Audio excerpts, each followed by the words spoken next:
জুলাইয়ের শেষ কিংবা অগাস্টের প্রথম সপ্তাহে সর্বসাধারণের জন্য খুলে দেওয়া হবে জুলাই স্মৃতি জাদুঘর, জানিয়েছেন সংস্কৃতি মন্ত্রী নিতাই রায় চৌধুরী। আর জাতীয় সংসদের স্পিকার হাফিজউদ্দিন আহমদ বলেছেন, জুলাই স্মৃতি জাদুঘরে শেখ হাসিনা সরকারের নানা অপকর্মের স্মৃতি ও দলিল সংরক্ষিত রয়েছে। এই জাদুঘর যতদিন থাকবে ততদিন মানুষ সেই সময়কে ঘৃণা ভরে স্মরণ করবে।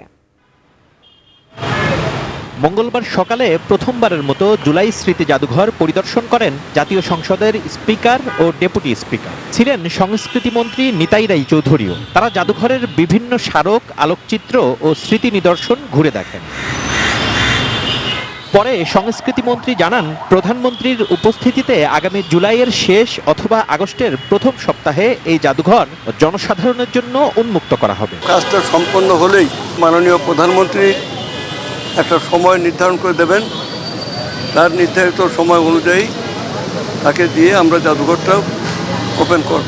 আমি বুঝি নির্মাণের শিল্প, সালাম স্টিল বোঝে ডিউরেবিলিটি। সালাম স্টিল, মোস্ট ডিউরেবল স্টিল। ভবিষ্যৎ প্রজন্মের জন্য জুলাই জাদুঘরের প্রয়োজনীয়তার উপর গুরুত্ব দেন deputy speaker barrister Kaiser Kamal. বলেন, ফ্যাসিবাদের পতন কিভাবে ঘটে এই জাদুঘর তার জীবন্ত স্মারক হয়ে থাকবে। এই জাদুঘর শতাব্দীর জন্য একটা শিক্ষণীয়।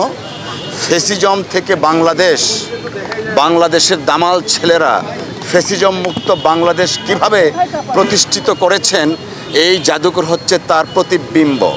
স্বৈরাচারকে কেউ দীর্ঘদিন মেনে নেয় না, জুলাই জাদুঘর তারই প্রমাণ বলে মন্তব্য করেন স্পিকার হাফিজউদ্দিন আহমেদ। যুগ যুগ ধরে এই জাদুঘর মানুষকে সাহস ও প্রেরণা যোগাবে বলেও মনে করেন তিনি।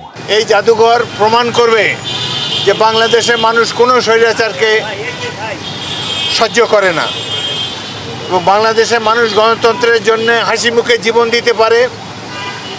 সেই উদাহরণে এখানে জাদুঘরের প্রত্যেকটি কক্ষে এই দেশের জনসাধারণ দেখতে পাবেন। Shekhar Azad, ATN news, Dhaka.